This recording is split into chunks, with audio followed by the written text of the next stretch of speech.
जागरणजोश.com के इस वीडियो में आप सभी का स्वागत है। मैं हूं सैयद सोबान।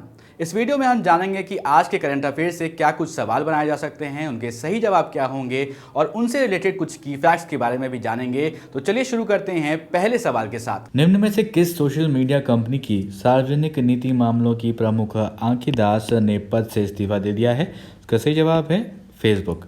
दोस्तों, आपको बता दें कि सोशल मीडिया कंपनी फेसबुक की सार्वजनिक नीति मामलों की प्रमुख अंकी दास ने पद से इस्तीफा दे दिया है। अंकी दास नफरत फैलाने वाली टिप्पणियों पर रोक लगाने के मामले में कथित तौर पर पक्षपातपूर्ण रवैया अपनाने को लेकर विवादों में रही थीं। फेसबुक के भारत में प्रबंध निदेशक अजीत मोहन ने ईमेल के जरिए बयान में कहा है कि अंकी दास ने फेसबुक में अपने पद से हटने का निर्णय किया है और उन्होंने जन सेवा में अपनी रुचि के अनुसार काम करने के लिए कदम उठाया है। अब बढ़ते हैं अपने अगले सवाल की तरफ। अमेरिका ने किस देश को 2.37 अरब डॉलर में हार्पून मिसाइल की डील को मंजूरी दे दी है? इसका सही जवाब है ताइवान, ऑप्शन बी।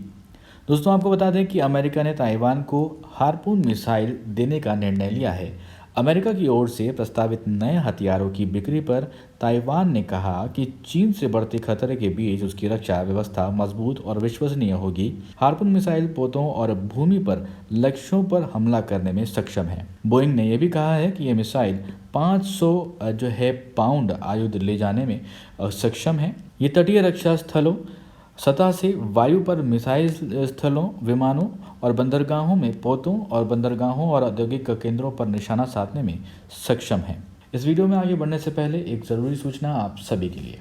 हमारी वेबसाइट जागरणजोश.com पर अगर आप करंट अफेयर्स पढ़ना चाहते हैं तो आपको अपने ब्राउजर में टाइप करना है www.jagranjosh.com, जिसके बाद आपको हमारी वेबसाइट का होम पेज नजर आएगा। इसके बाद आपको करंट अफेयर्स के टैब पर जाना है।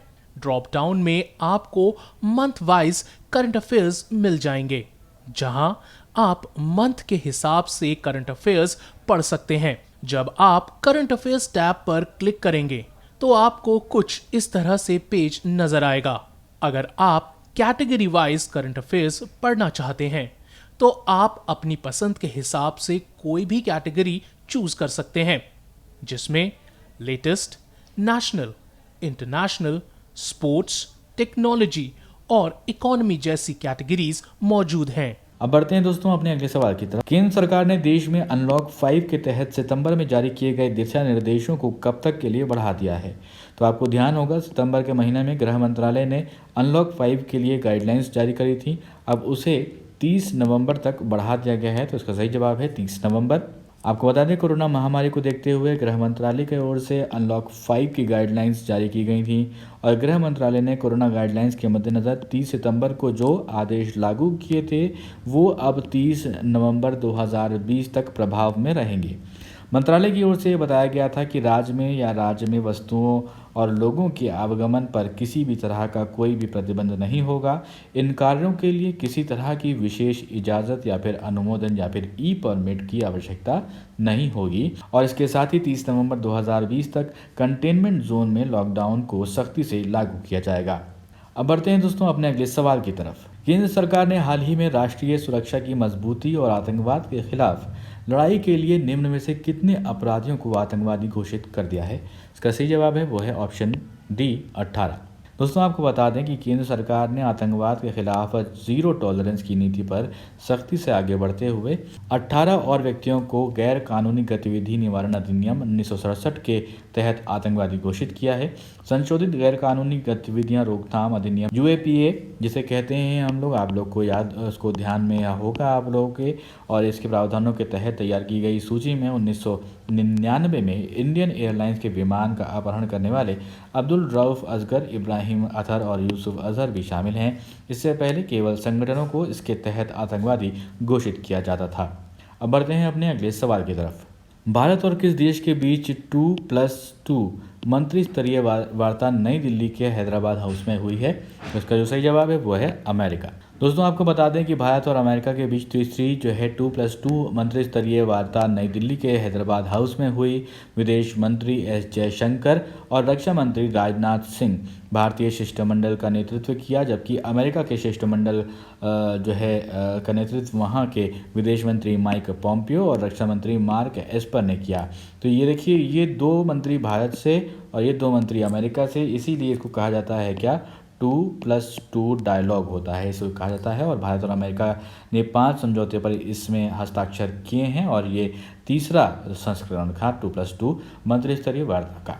अब बढ़ते हैं अपने अगले सवाल की तरफ। जापान के प्रधानमंत्री योशिहिदे सुगा ने कहा है कि उनका देश कब तक शून्य कार्बन उत्सर्जन का लक्ष्य हासिल कर लेगा, यानी कार्बन एमिशन जो है वो 0% का लक्ष्य कब तक बना लेगा।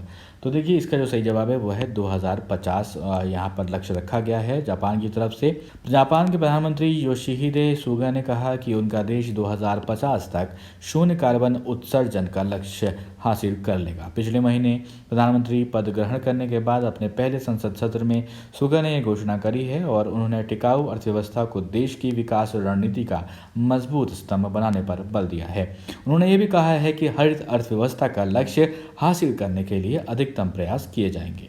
दोस्तों अब वो सवाल जिसका जवाब हमने आपसे पिछले वीडियो में पूछा था, निम्न में से कौन सा देश इजराइल को मान्यता देने में संयुक्त अरब अमीरात और बहरीन में शामिल होने वाला तीसरा देश बन गया है। इसका सही जवाब है सूडान, ऑप्शन सी। आप में से बहुत सारे दोस्तों ने इसका सही जवाब दिया है। सूडान संयुक्त अरब अमीरात और बहरीन को इजराइल को मान्यता देने में शामिल होने वाला तीसरा देश बन गया है।